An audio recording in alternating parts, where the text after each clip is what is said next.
ايه الذنب؟ انا مش قد قوم الله لا يسيك، انا مش ناقص. يا معلم انا غلبانه وحدانيه وماليش حد في الدنيا ومش حمل اذيه. ومين جاب سيرة الأذية دلوقتي؟ لا إله إلا الله، لا إله إلا الله. يا بنت يا بنت، أنا سألتك سؤال ومستني ترد عليه. يا معلم اللي انا عملته ده مش برضايا. مين بقى اللي غصبك؟ انا مش قد الحكومه ولا الحكومة قدي، ويقدر على القدرة اللي ربنا. فاهمة يا بنت؟ يا بنت ما تخافيش، ما تخافيش. أنا لو عاوز أتويك كنت عملتها من غير ما حد يحس بيها، ولا كان في مخلوق هيعرف لي بطريق جر. يا معلم انا أنت بنت طيبة، طيبة. أنت فاكراني إن أنا راجل أهبل اتهطل على البنت اللي ضحكت عليه ولحست نافوخه بكام جلسة مساج وكام ضحكة ميصة وكام نظرة رضا. بس انت لو كنت بنت بصحيح كنت لعبت على الحصان الكسبان. يا معلم انا من ايدك دي لايدك دي واللي انت عايزه، بس ارحمني والنبي. الرحمة من صفات الخالق سبحانه وتعالى، مش من طبعنا احنا بني ادمين. انت عايز نعمل ايه يا معلم؟ ولا حاجة، ولا أي حاجة. اللي أنا عايزه أنت عملتيه خلاص.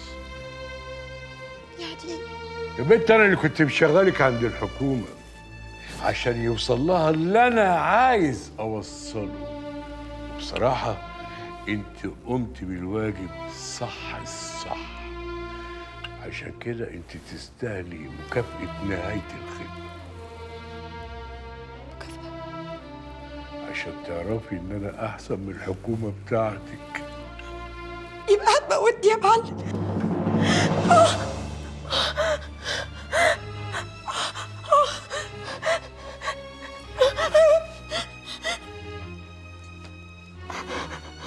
هتجوزك.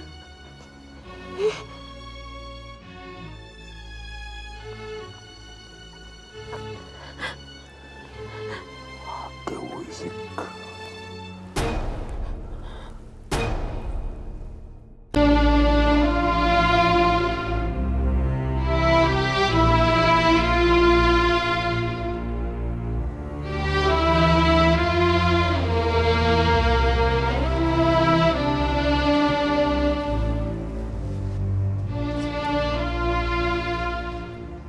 عامله ايه يا عروسه؟ ايه؟ فهمت. والنبي يا معلم تعتقني لوجه الله، انا خلاص طبت مش هعمل كده تاني.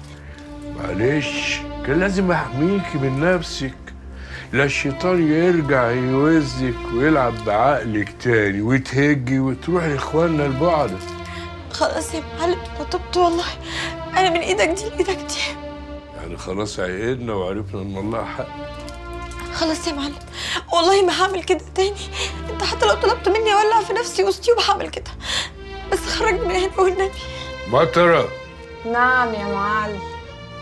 فكيها وخديها نضفيها ونفضي تراب الكركبة دي من عليها ورجعيها بني آدمة من تاني.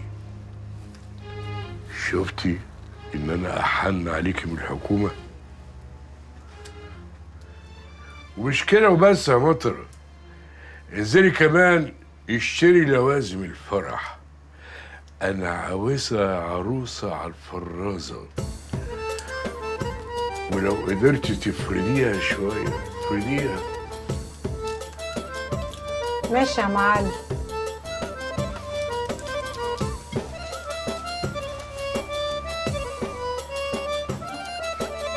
هزيتي يا اختي وعديتي، ها؟ بيحولوا يا اختي بالجلابيه على الفحم والشيشه. يو بقى تكنيله موكوسه. اي في عينك. لا ما ينفعش يا علي، ما ينفعش نقرب منها اكتر من كده، لان لو قربنا منها اكتر يبقى بنأكد علاقتها بينا. وهنضحك علينا النوح اكتر واكتر كمان. امال هنسيبها بعد كل اللي عملناه معاها ده؟ ما البت دي مش سهله خالص يا علي. البت دي بتاعت فلوس، وواضح ان النوح معكمها كويس قوي عشان ما تقولش على اي حاجه شافتها. نجيبها بالغصب ونربيها لحد ما تقر. هتجيبها هتقول لك على كل حاجه، واول ما تسيبك وتروح للنوح هتقول له برضه على كل حاجه.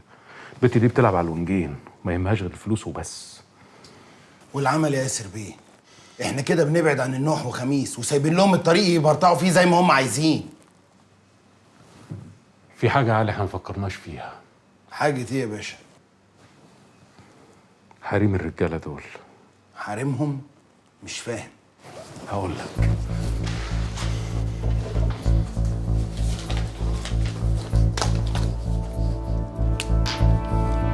ضاوية، كرامة، مطرة، شوق، سوريا، حريم الرجالة.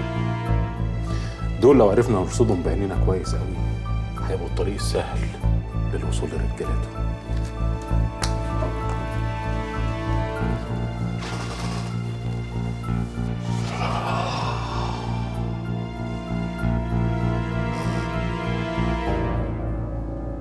البضاعة وعن قريب قوي هتسمع سمع خير يا معلم. الأمر ما يخصنيش يا معلم نوح. حقك كان لازم اردهولك، ومن هنا ورايح حصتك هتكون قد غيرك مرتين. متأخر أجاوة يا معلم. يعني ايه يا معلم هلا؟ انت نويت تغير الكار ولا ايه؟ خلاص بضاعتنا ما بقتش تلزمك. اللي عندك هو آخر ما عندك، واللي جاي ما بقاش بتاعك. وإن كان على حصتي فأنا أخدت حصتي من المصدر وأكتر بكتير من اللي وعدتني بيه. ايه سمعني تاني اللي قلته ده. اللي قلته سمعته كويس يا معلم.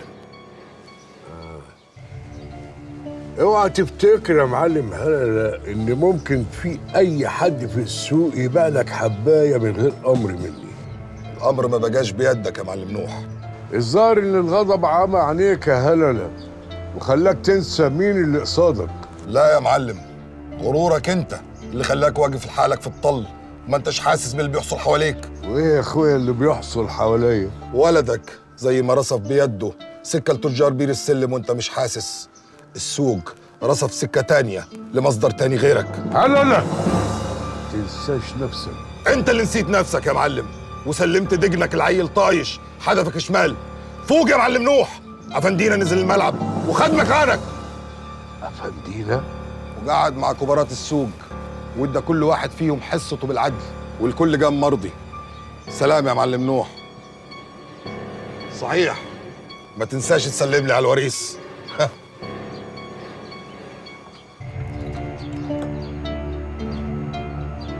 شفاعة! عمرك يا كبير.